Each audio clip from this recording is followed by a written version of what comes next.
안녕하십니까. 연세중앙교회 장항진 목사입니다. 내가 거할 성소를 지으라 성막강의 오늘은 쉬운 6번째 시간입니다.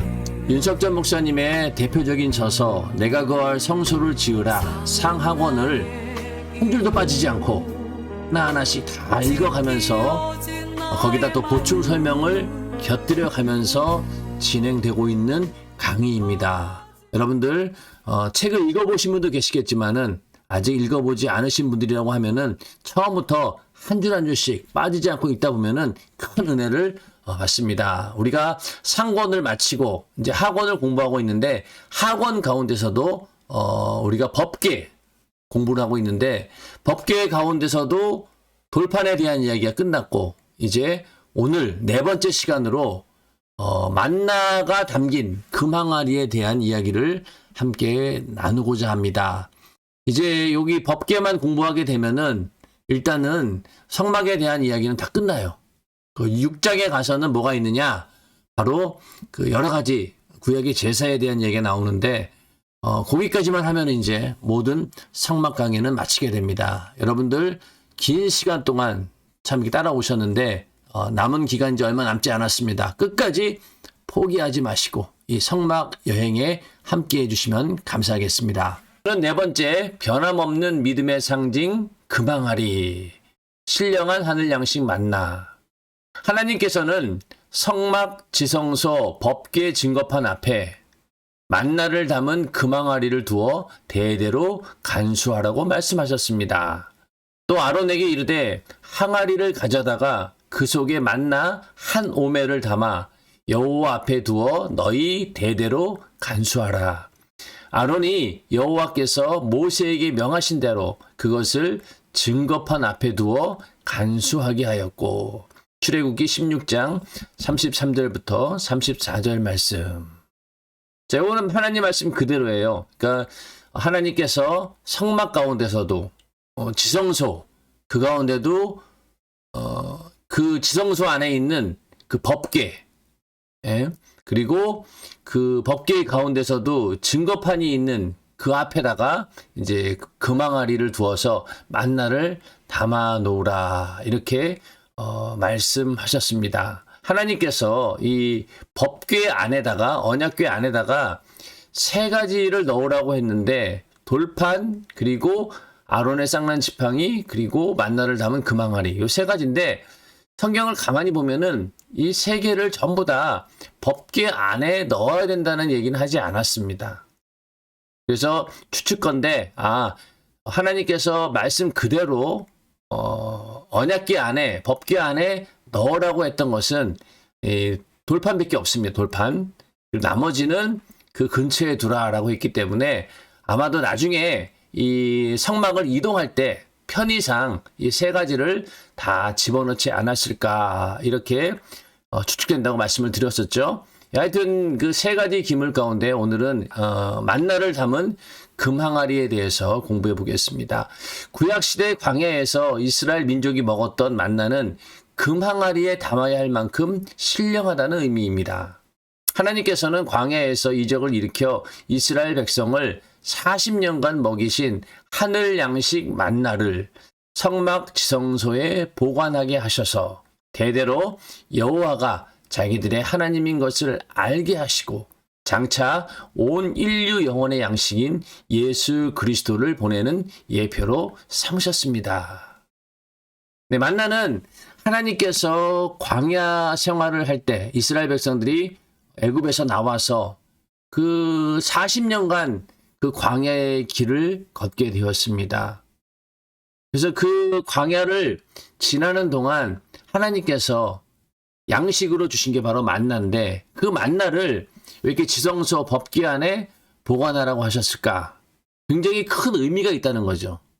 결국은 모든 성막의 기구들이나 모든 것들이 다 예수를 말하고 있듯이 역시 그 만나도 우리 인류 영혼의 양식인 예수 그리스도 그것을 예표하고 있다. 그래서 우리 인류의 영혼의 양식으로 오실 예수라고 하는 것을 알려주기 위해서 이 만나를 금항아리에 담아서 법궤 안에 이렇게 반드시 보관하고 대대로 간수하라 이렇게 말씀하셨던 겁니다. 자, 예수께서 이 땅에 오셔서 자신의 살과 피를 주시며 내 살을 받아 먹어라, 내 피를 받아 마셔라 하고 말씀하셨습니다. 마태복음 26장 26절부터 28절 말씀. 풀 한 폭이 구경할 수 없는 광야에서는 하나님이 내려주신 만나로만 하루하루를 살 수 있었듯이 영적 광야인 이 세상에서는 예수의 살과 피로만 우리 영혼이 살 수 있습니다. 광야에서 만나를 먹어도 다 죽었으나 예수의 살과 피를 먹고 마신 자는 영원히 살리라는 말씀처럼 요한복음 6장 49절부터 58절 말씀. 우리는 유대민족이 광야에서 먹은 만나와 비교할 수 없는 신령한 양식을 예배 때마다 풍성히 먹고 마시고 있습니다. 아멘. 하나님께서 이 만나를 법궤 안에다가 자손 대대로 보관하라라고 하신 이야기는 결국은 예수 그리스도를 소개하기 위한 것이고, 또 예수님께서 이 땅에 오셨을 때에도 내 살을 받아 먹어라, 내 피를 받아 마셔라. 여러분, 내가 하늘로서 내려온 신령한 떡이다, 양식이다, 이렇게 말씀하셨어요. 결국 그 얘기는 이 만나하고 일맥상통합니다. 요한복음 6장 49절부터 58절 말씀을 한번 읽어보도록 하겠습니다. 너희 조상들은 광야에서 만나를 먹었어도 죽었거니와 이는 하늘로서 내려오는 떡이니 사람으로 하여금 먹고 죽지 아니하게 하는 것이니라. 하나님께서 분명히 하늘에서 내려주신 떡이어서 양식이었습니다. 그런데 그 양식은 물론 먹고 죽지 않게 하기 위해서, 목숨을 연명하기 위해서 하나님께서 보내신 양식이죠. 그러나 그 만나를 먹어도 인간은 언젠가는 죽는다는 얘기입니다. 네. 그런데 예수님께서는 당신은 어떻게 얘기하셨냐면은 나는 하늘로서 내려온 산떡이니, 자, 하늘로서 내려온 만나하고 그 만나의 이미지를 그대로 이용하신 거예요. 그러니까 나는 하나님께서 이스라엘 백성들에게 내렸던 그 만나처럼 하늘로서 내려온 산떡이다. 사람이 이 떡을 먹으면 영생하리라. 그러니까 만나는 먹어서도 결국 육신은 죽었지만은, 그러나 예수 그리스도 그 생명을 먹는 자는 영원히 산다라는 것이죠. 나의 줄떡은 곧 세상의 생명을 위한 내 살이로라 하시니라. 이러므로 유대인들이 서로 다투어 가로되 이 사람이 어찌 능히 제 살을 우리에게 주어 먹게 하겠느냐. 자, 예수님께서 내가 하늘로서 내려온 떡이다라고 하니까 이해가 안 되는 거예요. 예수의 육신이 뭐 얼마나 대단하다고 거기서 그걸 다 쪼개 먹는다라고 해도 이게 살점이 얼마나 되겠습니까? 그런데 그걸 가지고 세상의 생명을 위한 내 살이라고 하니까 저 미친 사람 아닌가 할 정도로. 그래서 유대인들이 서로 막 다투면서 얘기하기를 이 사람이 어찌 능히 제 살을 우리에게 주어 먹게 하겠느냐. 그러자 예수님께서 말씀하시죠. 예수께서 이르시되 내가 진실로 너희에게 이르노니 인자의 살을 먹지 아니하고 인자의 피를 마시지 아니하면 너희 속에 생명이 없느니라. 내 살을 먹고 내 피를 마시는 자는 영생을 가졌고 마지막 날에 내가 그를 다시 살리리니 내 살은 참된 양식이요 내 피는 참된 음료로다. 내 살을 먹고 내 피를 마시는 자는 내 안에 거하고 나도 그 안에 거하나니 살아계신 아버지께서 나를 보내심에 내가 아버지로 인하여 사는 것 같이 나를 먹는 그 사람도 나로 인하여 살리라. 이것은 하늘로서 내려온 떡이니 조상들이 먹고도 죽은 그것과 같지 아니하여 이 떡을 먹는 자는 영원히 살리라. 자, 이 말씀을 하고 나서요, 제자들 가운데서도 많은 사람들이 예수의 곁을 떠나게 됩니다. 도저히 자기들이 받아들일 수 없는 내용이었기 때문에. 그만큼 영적인 의미를 가진 그런 내용이었습니다. 요한 사도가 나중에 기도 가운데 성령이 충만해서 기도 가운데 이렇게 영감을 받아서 기록을 했으니까 요한복음에 이게 부연 설명이 나온 것이지, 그 당시 만약 예수의 그 음성을 직접 듣던 사람들은 아마 이 내용을 이해하지 못했을 거예요. 나중에 성령을 받고 성령이 감동하시는 그 감동으로 이해해야지만이 알아들을 수 있는 그런 말씀이었던 거죠. 그래서 중요한 건 뭐냐면은 예수님께서 이스라엘 백성들에게 자기 자신을 소개하기 위해서 광야에서 내려온 그 만나의 그 이야기를 통해서 자기 자신이 바로 하늘로서 내려온 산떡이다. 내가 바로 참된 양식이요 참된 음료다. 이렇게 말씀하셨다라고 하는 것이 중요하다는 거죠. 그래서 그 법궤 안에다가 만나를 금항아리에 담아놓으라 라는 이야기도 결국은 예수 그리스도를 알려주기 위해서, 예수 그리스도를 나중에 소개하기 위해서 그렇게 대대로 간직하라 라고 말씀하셨던 것이죠. 그리고 지성소 법궤 앞에 대대로 보관할 항아리 안에는 신령한 하늘 양식인 만나 외에 다른 물질이 섞여 있으면 안 됩니다. 법궤 안에 있는 세 가지 기구 가운데 먼저 돌판, 그 다음에 금 항아리에 담은 만나. 그러니까 그 만나를 금 항아리에 담아두라고 했는데 이 금 항아리 안에다가 다른 것이 섞여 있으면 안 된다는 겁니다. 다른 것이 섞여 있으면 안 된다. 대제사장이 지성소에 들어가서 법궤에 둔 항아리 뚜껑을 열면 언제나 그 속에 만나만 담겨 있어야 했습니다. 오늘날도 성령님을 모셔서 자기 심령을 지성소 삼은 거룩한 그리스도인은 언제든지 심령을 열어보면 하늘 양식인 생명의 말씀, 은혜의 말씀만이 있어야 합니다. 오직 예수와 예수 믿으세요 하는 복음 전도의 말씀이 나와야 합니다. 그런데 심령의 뚜껑을 열어보니 정작 거기에 악취가 나는 더러운 것, 차마 눈뜨고 볼 수 없는 못된 것만 잔뜩 들어있다면 그 사람을 어디에 쓰겠습니까? 자, 이제 만나를 담은 그 금항아리 그 이야기인데 이 금항아리 안에는 오직 만나만 담겨 있어야 된다는 거죠. 거기에 이제 예를 들어서 오늘날 우리들도 성령을 모시는 성령의 전이죠. 구약시대 성막으로 치면은 우리가 성령께서 거하신다라고 하면은 지성소에 계신 거잖아요. 그러므로 우리의 심령은 이 지성소입니다. 그러니까 그 안에는 뭐가 있다고 했어요? 법궤가 있다고 했죠?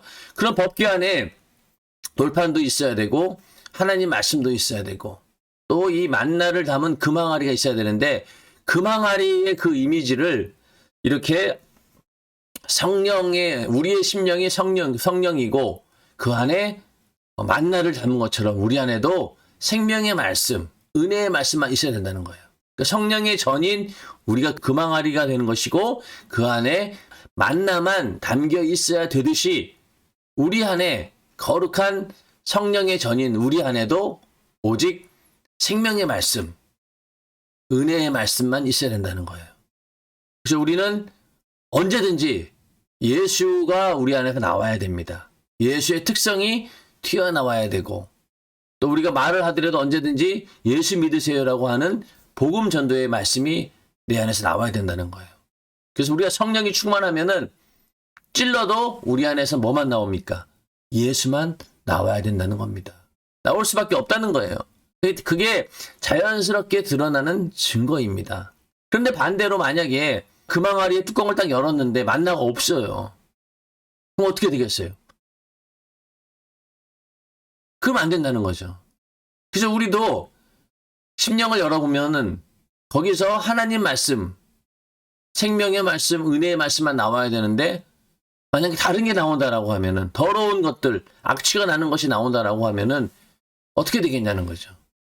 그런 사람을 하나님은 쓰시지 않는다라는 얘기입니다. 그러므로 금항아리 안에 있는 만나, 이것이 바로 오늘날 하나님 말씀을 가지고 있는 우리들의 모습이라는 거죠. 그거를 이렇게 비교해서 설명하고 있는 것입니다. 자, 그 다음에 계속해서 이제 우리의 그 내면형하는 이야기인데, 자, 과거 시골에서는 집에서 소를 키웠습니다. 아침에 소죽을 쑤어 먹이려면 그 전날 구정물 구에다가 집에 있는 커다란 구정물 통에 부어 놓아야 합니다. 아무 구정물이나 가져오지 않고 소가 좋아할 맛있는 음식 찌꺼기가 잔뜩 든 구정물만 가져옵니다. 다음날 새벽 소죽소태 가져다 부으려고 구정물 통에 가보면 놀랍게도 어제 가득 가져다 놓은 구정물 대신 맑은 물만 가득 있습니다. 하지만 짝대기로 휘휘 저으면 밤새 가라앉은 온갖 음식 찌꺼기며 쌀뜨물이 다 올라옵니다. 그와 마찬가지로 가만히 있을 때는 누구나 막습니다. 그런데 건드려 보면 속에서 온갖 것이 다 올라옵니다. 혈기, 짜증, 심통, 욕심 등등 말입니다. 소의 먹이를 만들기 위해서는 구정물을 구해와야 된다는 거죠. 그리고 구정물은 그 안에 소가 좋아할 만한 음식 찌꺼기가 있어야 됩니다. 그 구정물에다가 이제 그 구정물을 이제 포트에다가 넣어가지고 거기다 이제 저어가면서 소죽을 만들게 되는데 소가 먹을 이제 그 음식을 만들기 소가 먹을 뭐 요즘은 뭐 사료라고 해야 되나? 하여튼 뭐 소가 먹은 양식을 줘야 되는데 그러기 위해서 구정물을 가져온다는 거죠. 근데 여기서 중요한 건 구정물이에요. 이 구정물을 가져오려고 딱 보니까 어제 내가 분명히 구정물을 가져왔는데 그 안에 여러 가지 찌꺼기도 있고 막 그랬는데 밤새 이제 싹 가라앉은 거죠. 그 안에 불순물들은 싹 가라앉고 그 위에 맑은 물만 있는 거예요. 그래서 겉으로 딱 봤을 때는 야 이렇게 구정물인 줄 알았는데 이게 맑아졌네. 그런데 다시 그거를 구정물을 휘휘 저으면 어떻게 되느냐. 그대로 있던 음식 찌꺼기가 다 나온다는 거예요. 우리 인간들도 마찬가지입니다. 우리가 성령이 충만하고 또 하나님 말씀대로 순종하며 살 때 그럴 때는 마치 이 구정물이 가라앉은 것처럼 윗물만 보면서 늘 우리는 깨끗해 보여요. 그런데 그 성령 충만함이 좀 약해지고 그러다 보면 어떻습니까? 내 안에 있는 것들이 계속 다시 올라오게 된다는 겁니다. 혈기도 나고 짜증도 나고 내 안에 있는 옛날의 그 습관들도 막 나타나게 되고 그게 우리 인간의 본연의 모습인 거예요. 그죠? 우리 안에는 오직 그 금항아리 속에 만나만 들어있던 것처럼 우리 안에서는 그런 것들이 나와서는 안 된다. 내 안에서는 오직 예수만 나와야 되고 하나님 말씀, 은혜의 말씀, 생명의 말씀이 보관되어 있어야 된다. 금항아리 속에 만나만 있었던 것처럼 우리 안에도 이런 구정물들이 다시 이렇게 나와서는 안 된다는 거예요. 성령 충만함이라고 하는 것은요. 우리가 항상 그 구정물은 가라앉아 있고 맑은 물만 보일 수 있도록 우리를 철저하게 성령께서 지배하시고 압도하신 그 상태가 바로 성령 충만함입니다. 그게 유지되어 있어야 된다는 겁니다. 자, 예수께서는 어떤 악한 자가 심령을 뒤흔들어 놓을지라도 절대로 요동하지 말라고 당부하셨습니다. 누구든지 내 오른편 뺨을 치거든 왼편도 돌려대고 속옷을 가지고자 하거든 겉옷까지 가지게 하며 누구든지 억지로 오리를 가게 하거든 심리를 동행하고 70번씩 7번이라도 용서하라 하고 말씀하셨습니다. 하나님께서는 자기 아들의 목숨도 주고 거룩한 성령도 보내고 영생도 주고 천국도 주고 축복도 주셔서 우리를 하나님의 은혜를 담을 심령으로 새롭게 만들어 주셨습니다. 그러므로 어떤 상황 속에서도 그러므로 그 어떤 상황에서도 내 속에는 신령하고 거룩한 것만 담겨 있어야 합니다. 자, 위에 있는 말씀들이 전부 다 악한 영들이 내 심령을 흔들어 놓을지라도 요동치 말라는 거예요. 오른뺨 치면은 벌컥 화부터 내야죠. 나도 받아치든가.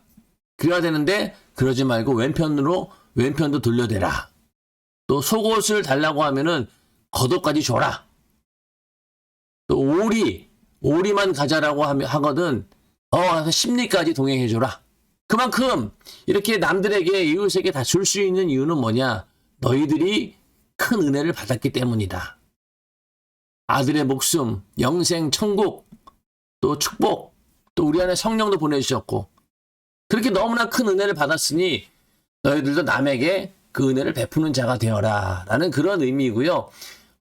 이제 우리 안에 어떠한 일들이 생겨도 절대로 흔들리지 말라라는 그런 이야기죠. 원수를 사랑하라. 그 마음을 가질 수 있도록 원수가 계속해서 그 원수를 미워하도록 하게 만드는 그런 미혹들을 이겨내라는 거죠. 흔들리지 말라는 겁니다. 아까 그 구정물이 흔들리면 어떻게 돼요? 다시 옛날 게 다 그대로 나옵니다. 그러나 흔들리지 않고 성령 충만함을 유지하면은 우리 안에 내 인격을 초월한 성령의 인격이 나타나게 되고 성품이 나타나게 돼서 여기 나오는 이 말씀들을 그대로 우리의 삶 가운데 이룰 수 있다는 거죠. 그래서 우리 안에는 항상 하나님의 신령한 것, 또 거룩한 것만 담겨 있어야 된다. 왜? 하나님께서 우리 인간을 그런 그릇으로 만드셨기 때문입니다. 예수를 믿고 거듭난 우리들에게 성령을 보내주셨다라고 하는 것은 그만큼 거룩해졌다는 거잖아요. 그러니까 그 거룩한 그릇에 우리 이런 것들만 하나님이 주시는 은혜만 잔뜩 담아두어야 된다. 신령하고 거룩한 것만 담겨 있어야 한다. 자, 계속 말씀을 드리지만은 그 금항아리 속에는 뭐만 있어야 된다고요? 만나만 있어야 된다는 겁니다. 다른 게 들어가면 안 된다. 그 이야기를 계속해서 이제 하고 있는 것이죠. 로마 병정들이 예수를 끌고 가서 채찍으로 때리고 홍포를 입히고 가시관을 씌우고 침을 뱉고 저주하고 갈대를 들리고 뺨을 치고 발길로 차고 끌고 다니고 결국 하나님의 아들이라는 죄목으로 최후의 십자가에 못 박아 죽일 때도 예수 그리스도의 입에서 생각에서 마음에서 한마디라도 저주가 튀어나왔습니까? 오히려 그들을 위해 기도했습니다. 스데반 집사도 마찬가지입니다. 동족들이 자신을 돌로 쳐 죽이는 그 순간에도 주여 이 죄를 저들에게 돌리지 마옵소서 하고 기도하며 그 영혼이 주 예수 그리스도께 돌아가지 않았습니까? 자, 예수님께서는 자신에게 가는 이 수많은 고난과 고통 가운데서도 흔들리지 않으셨어요. 하나님의 아들임에도 불구하고 명령만 하면 하늘의 천사들을 다 끌어모아서 지금 자신에게 고통을 가하는 로마 병정들을 한순간에 제압할 수도 있었겠죠. 그리고 난 이 십자가 이 길 나 안 갈래. 그러면서 거부할 수도 있었습니다. 그럼에도 불구하고 거부하지 않으시고 전혀 흔들리지 않으시고 묵묵히 십자가를 지셨습니다. 그러다 보니까 나중에 예수를 믿고 성령 충만했던 스데반 집사도 마찬가지죠. 자기를 핍박해서 돌로 쳐 죽이는 돌에 죽어가는 그 순간까지도 그들을 저주하지 않고 미워하지 않고 오히려 그들에게 복음을 전하면서 그 영혼이 주님께 돌아가는 그러니까 첫 번째 순교자죠. 이 스데반이. 그러니까 이 얘기 결국 뭐냐면은 이 성령 충만한 예수의 제자들, 사도들에게서 똑같은 예수의 모습이 나왔다는 거예요. 흔들리지 않고 변함이 없는 주님의 심정, 예수의 정신, 구령의 열정이 계속 나왔다는 거죠. 그 망아리 속에 만나만 들어있었던 것처럼 오늘날 우리에게도 오직 주님이 주시는 이 마음만 또 주님이 주시는 이 정신과 이 생각만이 있기를 주님의 이름으로 축원합니다. 이렇게 우리도 그렇게 살라는 거예요. 오직 하나님께서 주시는 그 신령한 것들, 거룩한 것들만 우리 안에 있어야 된다는 그런 말입니다. 자, 우리 심령 속에는 세상 더러운 것이 들어있으면 안 됩니다. 우리는 언제 어디서나 항상 신령한 만나를 담아둔 금항아리처럼 심령이 깨끗해야 합니다. 예수를 채찍으로 때릴 때에 너희가 나음을 입어라 하시고 저주할 때에 너희가 복을 받아라고 하셨으며 죽일 때조차도 너희는 영원한 생명으로 살아라고 하신 예수의 마음이 우리 속에도 있어야 합니다. 아멘. 일생에 단 한 번도 거룩함이 변치 않으셨던 예수와 같이 그리스도인은 아무리 건드려도 변함이 없어야 합니다. 건드리고 휘저어도 하나님 말씀만 예수만 신령한 것들만 나와야 합니다. 그러기 위해서는 법궤한 금 항아리에 신령한 하늘 양식 만나만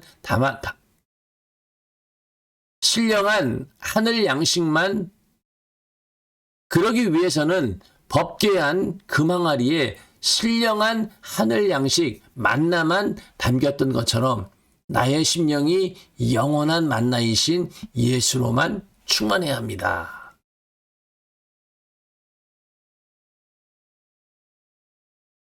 이 말씀 안에 다 들어있네요. 우리 안에는 절대로 세상 더러운 것이 아니라 오직 깨끗한 심령 가운데 예수만 있어야 된다. 그리고 변치 않는 예수가 우리에게 있어야 된다는 거죠. 예수의 마음.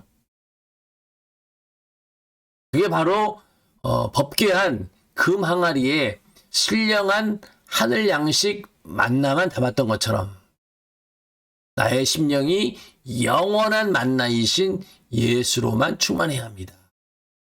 자, 영원한 만나는 아까 요한복음에 있는 그 말씀이죠. 그렇죠. 영원한 만나. 영원한 만나이신 예수만 내 안에 충만해야 됩니다.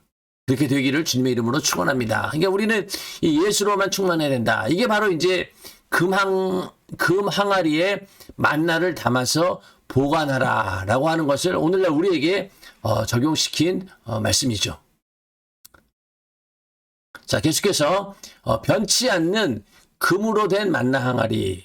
만나를 금 항아리에 담아 두었듯이 하나님이 주시는 영적 양식을 담아두는 내 심령도 금그릇이 되어야 합니다. 이스라엘 백성이 만나를 담아두었던 항아리는 안팎이 금입니다. 금향로와 사면을 금으로 싼 언약궤가 있고 그 안에 만나를 담은 금 항아리와 아론의 쌍난 지팡이와 언약의 비석들이 있고 히브리서 9장 4절. 마찬가지로 우리도 하나님 말씀을 담은 금 항아리가 되어 마음과 행동, 안팎이 모두 금이 되어야 합니다. 하나님께서는 안팎이 다른 사람과는 함께하지 않으십니다. 안팎 모두 변하지 않는 금이 돼야 하나님께서 그를 믿어주십니다. 나 혼자 하나님을 믿는다고 믿음 있는 것이 아닙니다. 하나님이 나를 믿어주실 때 온전한 믿음이 되는 것입니다. 자, 이번에는 그 금 항아리 얘기를 하고 있는데 그 만나를 담는 금 항아리, 이게 모두 안팎이 금이라는 거죠. 성막에 많은 기구들이 금으로 되어 있습니다. 금에 대한 이야기를 굉장히 많이 했는데 역시 만나를 담는 항아리도 금이어야 된다. 결국 하나님 말씀을 가지고 있는 우리들도 이 금 같은 믿음을 가져야 된다, 그 얘기인 거예요. 금그릇이 돼야 된다. 우리가 금그릇이 돼야 된다는 거예요. 물론 하나님께서는 여러 그릇들이 있지만 그 가운데 깨끗한 그릇을 쓰신다라고 했습니다. 그러나 이왕이면은 깨끗한 그릇이 돼 금그릇이면 더 좋은 거잖아요. 그래서 이 만나를 금 항아리에 담았던 것처럼 하나님께서는 금 같은 믿음을 가진 금그릇 같은 사람에게 함께 하시고 역사하신다라는 겁니다. 그래서 안팎 모두가 변하지 않는 금이 되어야지 하나님께서 믿어주시고 함께 일하신다는 겁니다. 자, 금에 대한 이야기는 그동안 많이 해왔기 때문에 한번 읽어보도록 하겠습니다. 금은 겉모양에 상관없이 항상 제 가치를 인정받습니다. 모양에 상관없이 그 속성은 변함없이 영원하기 때문입니다. 하나님은 우리의 외모를 보지 아니하시고 금같이 변함없는 믿음을 보십니다. 금이 제 가치가 변하지 않듯 우리도 언제나 믿음이 변치 말아야 합니다. 교회는 주님의 몸이기에 몸된 성전에 오는 사람들도 변치 않는 금 그릇이 되어야 합니다. 변하면 아무 소용이 없습니다. 변하면 추합니다. 변한 것은 하나님께서 쓰지 않고 버리십니다. 자, 금이 귀한 이유는 일단은 변치 않기 때문에 모양에 상관없이 그 속성은 변함없이 영원하다는 거예요. 우리가 금이빨을 하잖아요. 금에다가, 이빨에다가 이제 금을 이제 이렇게 씌우고 하는데 나중에 그 치과에서 이제 그걸 뺄 때가 있어요. 그거를 빼고 이제 다른 걸 이제 새로 끼우는데 그 씌웠던 금을 포장을 해서 주더라고요. 그 길거리 같은 데 가다 보면은 금리빨 삽니다 이런 거 있잖아요. 거기다 이제 팔면은 돈이 된다는 거예요. 왜냐면은 이빨에 씌웠지만은 그 이빨에 이게 씌워져 가지고 몇십 년 동안을 썼던 거 아니에요. 그러면은 다른 것 같으면은 이미 이제 쓰지 못할 정도로 되거나 그랬을 텐데 금은 그렇게 오랫동안 이빨에 붙어가지고 사용되었음에도 불구하고 여전히 제값을 낸다는 거잖아요. 그러니까 그 이빨 그거 위에다 씌운 것만 해도 그것만 가져가도 금값을 치러줍니다. 또 금리빨 같은 건 더 하겠죠. 그런 것처럼 그건 뭐냐, 금은 변함이 없다는 거예요. 그러니까 우리도 그 하나님께서 보실 때 이 금같이 변하지 않는 그런 믿음을 가져야 된다. 그걸 하나님 원하신다는 거예요. 그 대신 변하는 것들은 쓰지 않는다. 자, 성경에 보면은 삼손도 변하니까 버렸습니다. 처음에 그가 하나님의 사사로 선택이 되었을 때는 그에게 힘도 있었고 능력도 있었고 또 그때까지만 해도 하나님의 약속을 변치 않았어요. 그런데 그 들릴라의 그 미인기에 속아가지고 결국은 자기의 힘의 근원이 어디에서 나오느냐 그 얘기를 발설해버린 거잖아요. 비밀을. 결국 그렇게 변하니까 버림받게 됩니다. 블레셋의 놀이개로 전락하고 말았죠. 사울왕도 마찬가지죠. 처음에 이 사울왕은 이스라엘의 초대 왕이에요. 굉장히 중요한 의미를 가진 그런 왕입니다. 그런데 그도 인본주의적인 생각으로 변하게 되면서 결국은 하나님께서 이 사울왕을 비참하게 버리지 않습니까? 자, 또 초대교회의 안수집사 니골라도 변하니까 버렸습니다. 그 초대교회의 그 많은 성도들 가운데 정말로 소수의 인원이었던 안수집사, 그 니골라라고 하는 사람도 결국은 변질되니까 버리고 만 겁니다.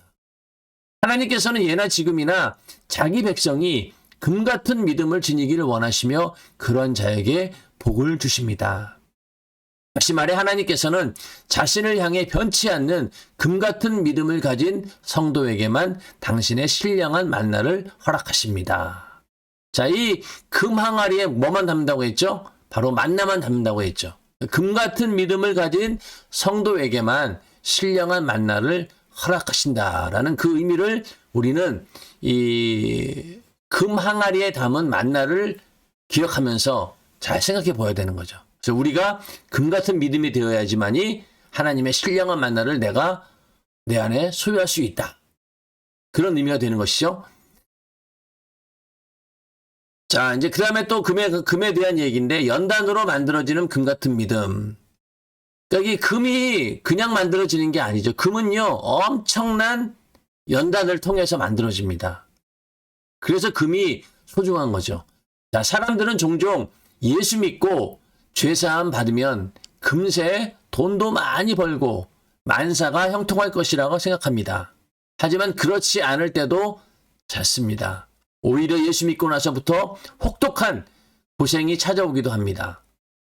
이스라엘 백성이 애굽에서 430년간 종살이를 마치고 나올 때 그들은 애굽 사람에게 은혜를 입어 금은 보화를 바리바리 싸들고 신바람 나게 나왔습니다.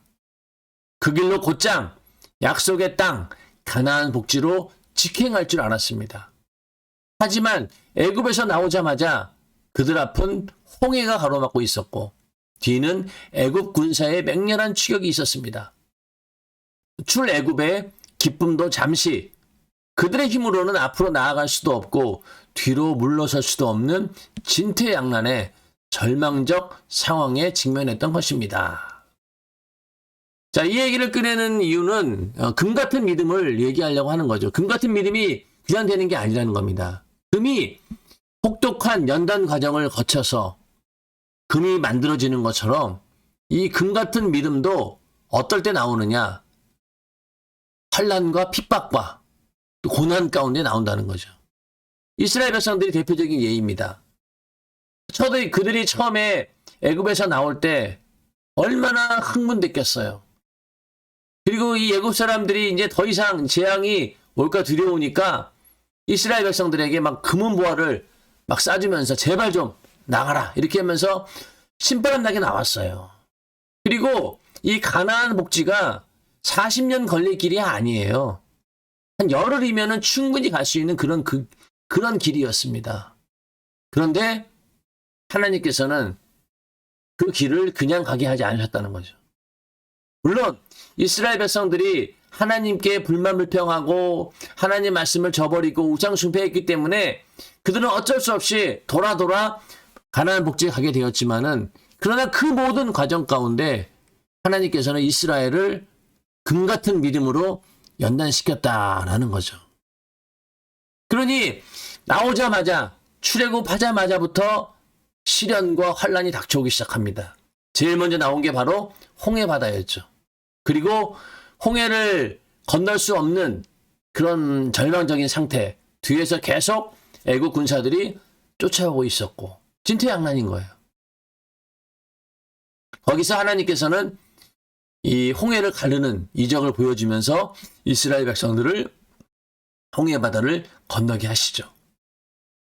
자, 이스라엘 민족이 출애굽해서 겪은 고난은 홍해 사건으로 끝이 아니었습니다. 하는 듯한 광야의 목마름과 배고픔이 항상 그들을 괴롭혔습니다.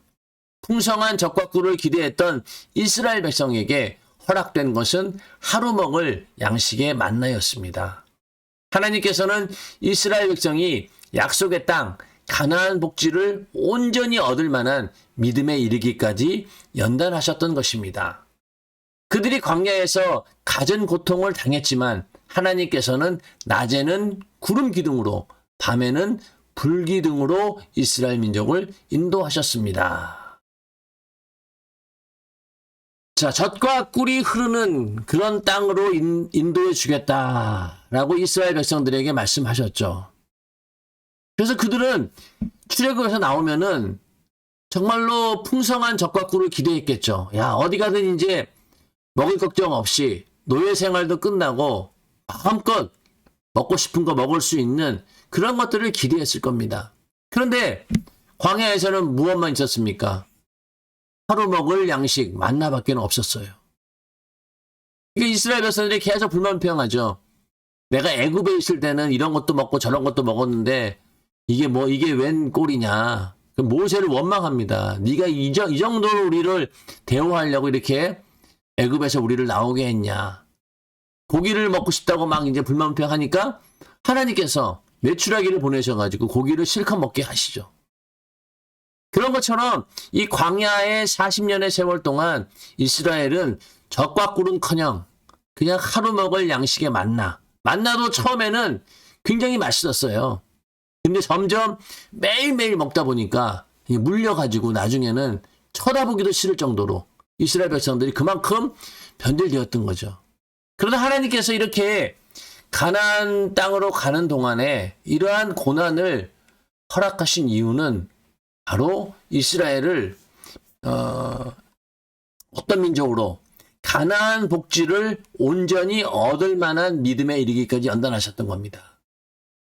자, 이 가나안 복지를 이스라엘 백성들이 소유하기 위해서는요, 이들이 애굽 땅에서 가지고 있던 그 노예 근성 가지고는 안 된다는 거예요. 그 가나안 복지를 정복할 만한 능력도 안 되고, 정복한 이후에도 그 가나안 땅을 다스릴 만한 그런 준비가 안 되어 있었던 거예요. 그래서 이스라엘 백성들을 40년 동안 광야를 거치게 하면서 이들이 나중에 가나안 땅에 가서 그 땅을 정복할 수 있는 전투의 능력도 길러야 되는 것이고, 그리고 하나님의 백성으로서 그 말씀대로 살 수 있는 그 길도 알려주셔야 되고, 그렇게 해서 나중에 가나안 땅에 정착했을 때 온전한 국가를 이루어서 운영될 수 있도록 하나님께 그걸 만들기 위해서 이스라엘 백성들을 광야의 40년의 세월을 보내게 하신 겁니다.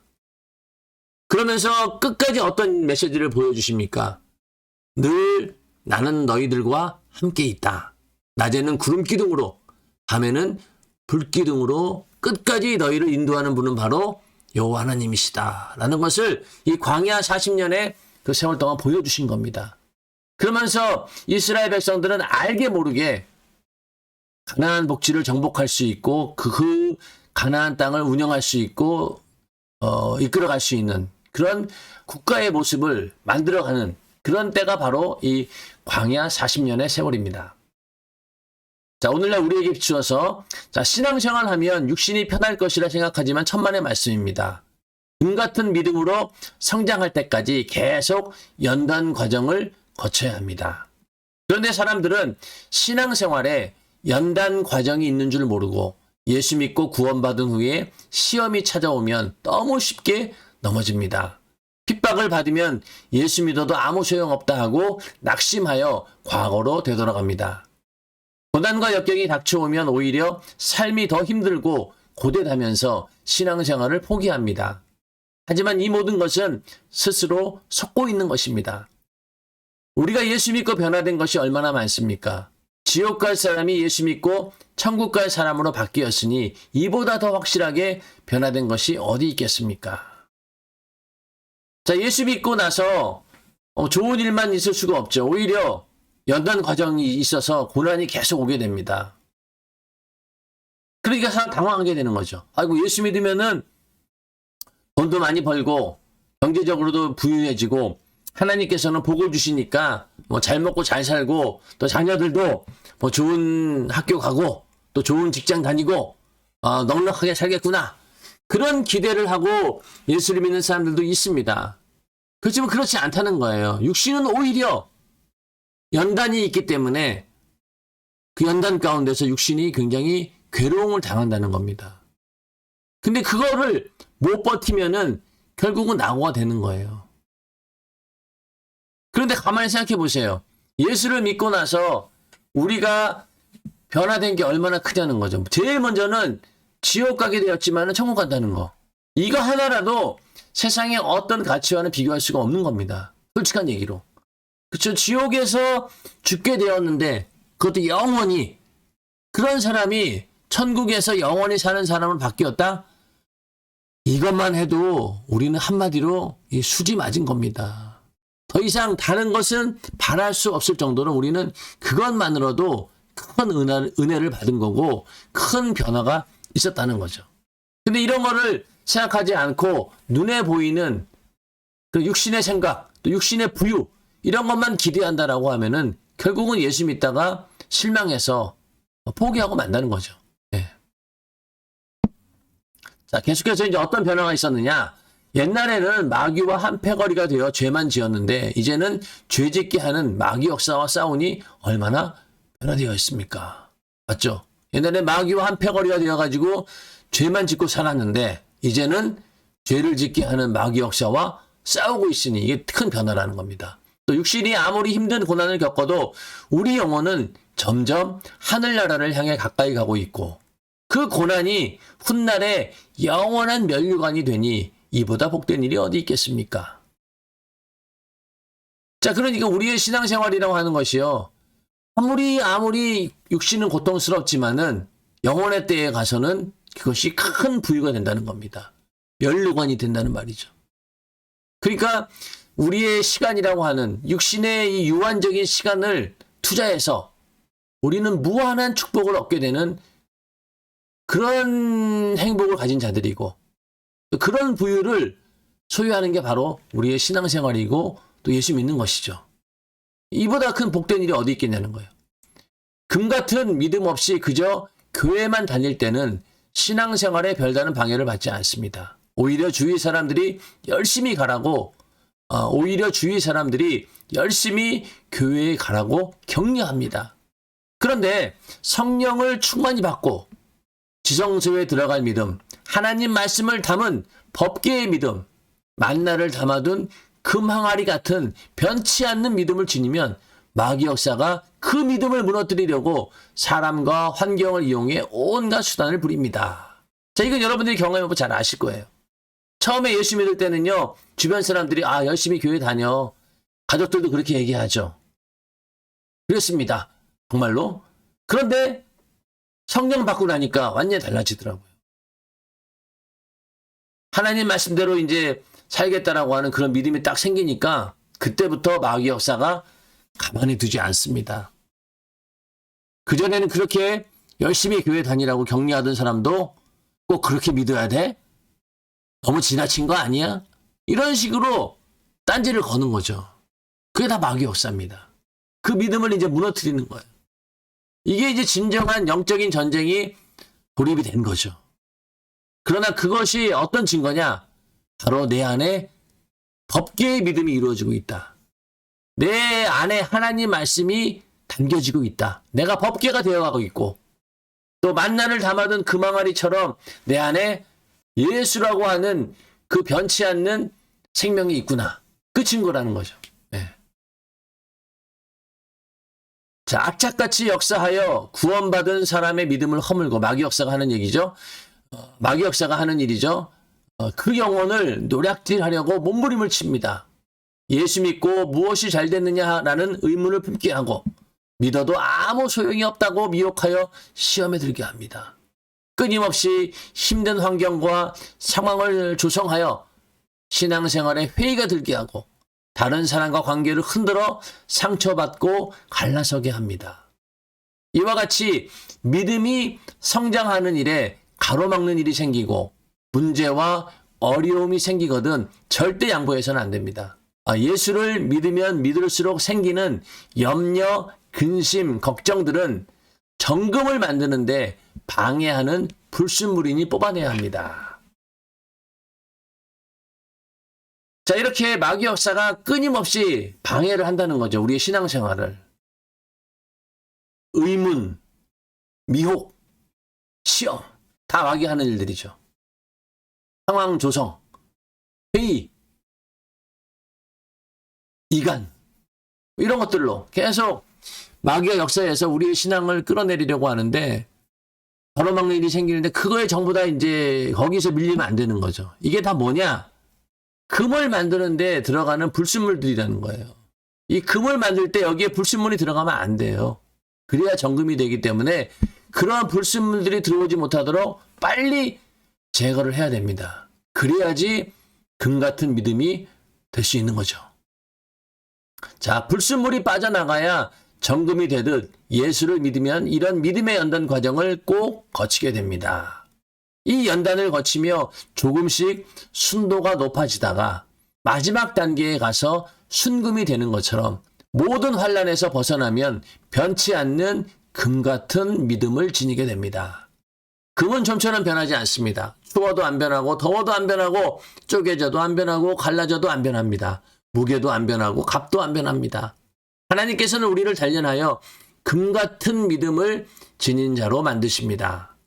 거룩한 지성소에 만나를 담은 항아리와 같이 영원한 생명의 양식인 예수의 살과 피를 담을 자로 만드시는 것입니다. 아멘. 불순물이 들어오지 못하도록 해야지 정금이 만들어지는 거고 금이 되려면 이런 연단 과정을 거쳐야 돼요. 마찬가지로 금 같은 믿음을 가진 자로서 만들어지기 위해서는 이런 연단 과정을 반드시 거친다는 것. 그래서 우리가 침례 받을 때도 물속에 들어갔다 나오는 것이 내가 이제 구원받았습니다라는 고백도 있지만은 그 안에는 뭐가 있어요? 고난에 동참하겠습니다. 이 연단 과정을 내가 순종하면서 기쁜 마음으로 그 고난을 감수하겠습니다. 영광으로 생각하고 감수하겠습니다. 라는 그런 고백이 우리 침례 가운데 있는 겁니다. 그 고난의 침례인 거죠. 그것이 바로 그 연단 과정인 거예요. 그랬을 때 우리는 금 같은 믿음을 지닌 자가 되는 겁니다. 결국은 그 얘기는 뭐냐? 지성소, 법궤 안에 들었던 만나를 담은 항아리. 그 안에 모든 것들이 들어있는 거죠. 그래서 영원한 생명의 양식인 예수의 살과 피를 담는 그런 금 항아리, 금 같은 믿음이 되어야 된다. 그런 자로 하나님께서는 우리를 만들기를 원하신다는 것입니다. 우리 모두 이 거룩한 지성소에 만나를 담은 금 항아리 같은 그런 금 같은 믿음이 다 되시기를 주님의 이름으로 축원합니다. 자, 금 같은 믿음으로 취하는 가나안 복지. 만나를 금 항아리에 담아서 성막 지성소 법궤에 두라고 하신 하나님 명령은 금 같은 믿음을 지니지 않은 자는 하나님 나라에 들어갈 수 없음을 짐작하게 합니다. 자, 우리가 만약에 이 금 같은 믿음을 갖지 않으면은 그 안에 만나를 담을 수 없다는 거예요. 그러니까 금 같은 믿음을 갖지 않으면은 하나님 나라에 들어갈 수 없다라는 그 얘기를 하는 겁니다. 하나님께서는 광야 40년을 통해 이스라엘 민족이 금 같은 믿음을 지니기를 기다리셨습니다. 이스라엘 백성이 가나안 복지에 들어가기 직전에 하나님께서는 모세를 통하여 말씀하셨습니다. 내가 오늘날 명하는 모든 명령을 너희는 지켜 행하라. 그리하면 너희가 살고 번성하고 여호와께서 너희의 열조에게 맹세하신 땅에 들어가서 그것을 얻으리라. 내 하나님 여호와께서 이 40년 동안에 너로 광야의 길을 걷게 하신 것을 기억하라. 이는 너를 낮추시며 너를 시험하사 내 마음이 어떠한지 그 명령을 지키는지 아니 지키는지 알려 하심이라. 자, 결국 그 이스라엘 백성들을 40년 동안 그 광야의 길을 걷게 하신 이유가 금 같은 믿음을 만들기 위해서라고 말씀을 드렸죠. 여기 신명기 8장 1절 2절 말씀이 바로 그거예요. 너를 낮추고 너를 시험하고 네 마음이 어떠한지 그 명령을 지키는지 알게 하기 위해서 연단을 시키신 거예요. 그럼에도 불구하고 이스라엘 백성은 가나안 복지에 이르러서도 하나님 앞에 온전한 금이 되지 못했습니다. 가나안 복지를 정탐하러 간 12명 중 10명이 돌아와 믿음 없는 보고를 합니다.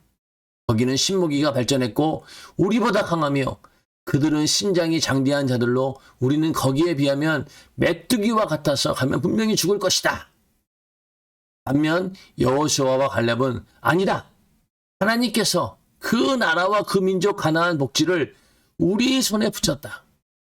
그놈들은 덩치가 커서 우리가 부려먹기 좋고 그놈들이 쓰던 전쟁 무기를 우리가 쓰면 좋겠고 기름진 땅도 우리가 쓰면 좋겠더라. 그들은 우리 밥이다 하고 정반대로 보고합니다. 자, 이스라엘 백성들이 처음에 가나안 복지에 거의 이르렀어요. 아까 말씀드린 것처럼 그 길이 멀지 않아요. 열흘이면 가는 길인데 거의 가나안 복지에 이르렀어요. 그래서 이제 그 가나안 복지를 정탐하라고 12명의 정탐꾼을 보냅니다. 그런데 그 가운데 10명은 굉장히 절망적인 보고를 하는 거예요. 거기 갔더니만은 우리가 갖고 있지 않는 그런 신식 무기들을 가지고 있었고 우리보다 훨씬 강하고 등치도 크고 야, 이거 우리는 완전히 게임이 안 돼. 이러면서 얼마나 절망적인 보고를 했던지 이스라엘 백성들이 통곡하고 울었다는 거잖아요. 그 정도로 충격적인 그런 내용을 전해준 겁니다.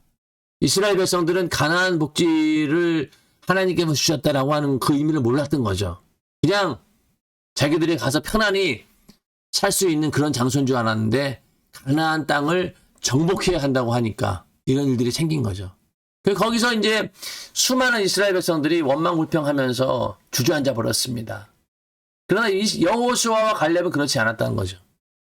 전혀 그 반대 이야기를 했습니다. 결국은 여기서 어떤 얘기를 하고 있느냐? 그 믿음 없는 보고를 한 이 사람들은 어느 누구도 다 가나안 땅에 들어가지 못했어요. 그러니까 이 출애굽 1세대들은 어느 누구도 가나안 땅에 들어가지 못했습니다.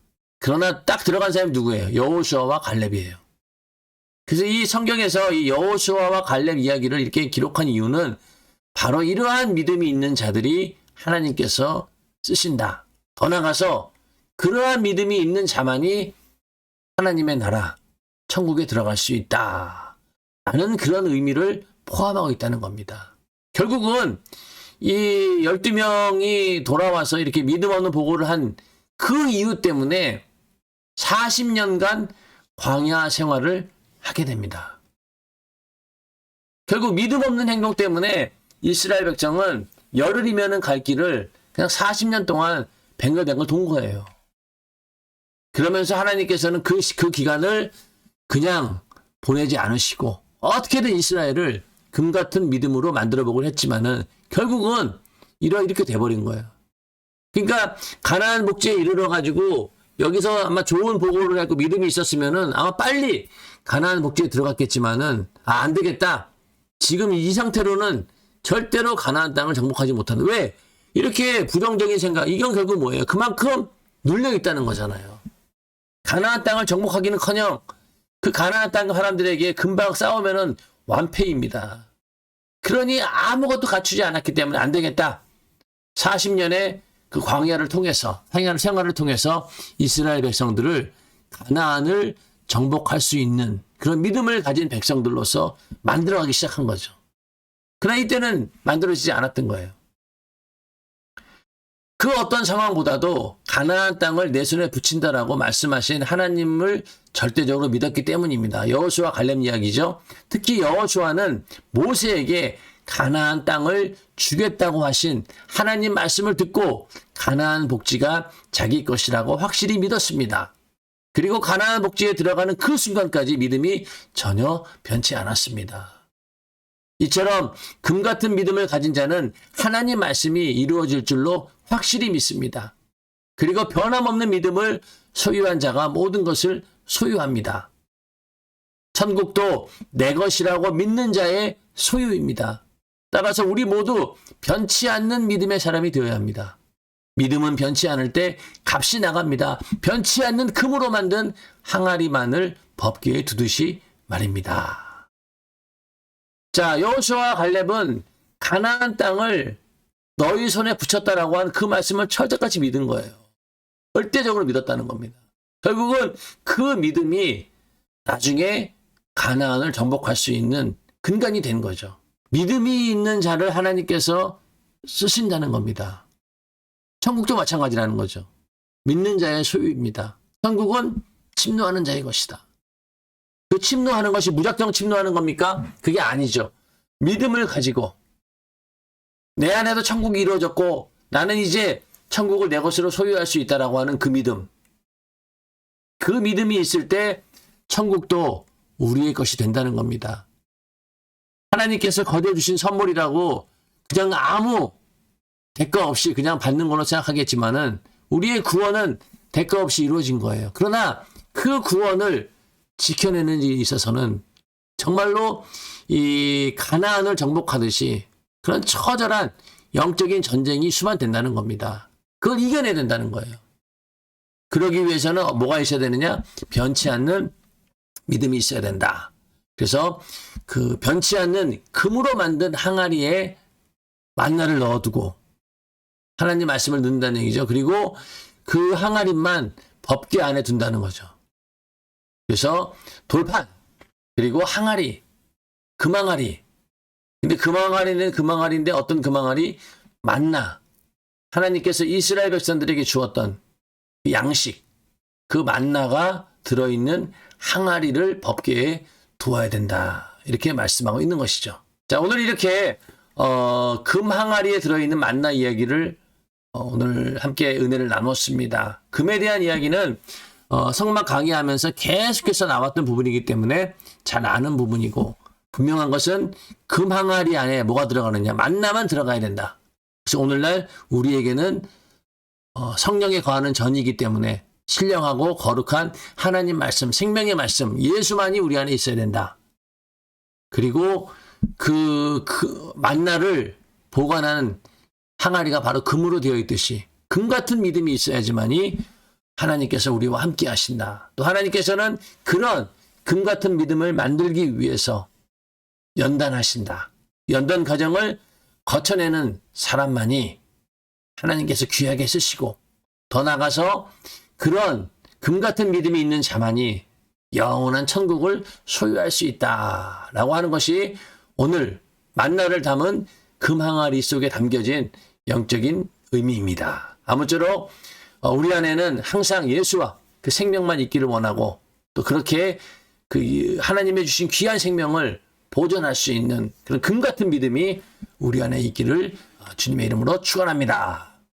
자, 오늘은 이렇게 변함없는 믿음의 상징 금항아리에 대해서 말씀을 나누어 보았습니다. 이제 다음 시간에는요, 생명을 소유한 아론의 쌍난 지팡이에 대해서 공부해 보도록 하겠습니다. 이제 돌판 얘기 끝났고, 금항아리 얘기 끝났고, 이제 아론의 쌍난 지팡이만 말씀드리면은 지성소 안에 있는 하나님께서 두라고 하신 그 세 가지 성분에 대해서 우리가 말씀을 마치게 되고, 이제 나머지 마무리 부분, 그 다음에는 이제 여러 가지 제사에 대해서 공부하면은 성막 학원도 끝나게 됩니다.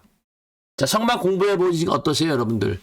좀 복잡하고 어려운 내용이지만은 이 윤 목사님의 책은 정말로 너무나 아주 자세하게 나와 있습니다. 그리고 오늘날 우리들의 신앙생활과 어쩌면 그렇게 전복이 잘 되어 있는지 읽으면 읽을수록 참 은혜가 됩니다. 여러분들 끝까지 이 공부 놓치지 마시고 함께해서 성막에 대해서 정말로 확실히 아는 그런 기회가 되기를 바라겠습니다.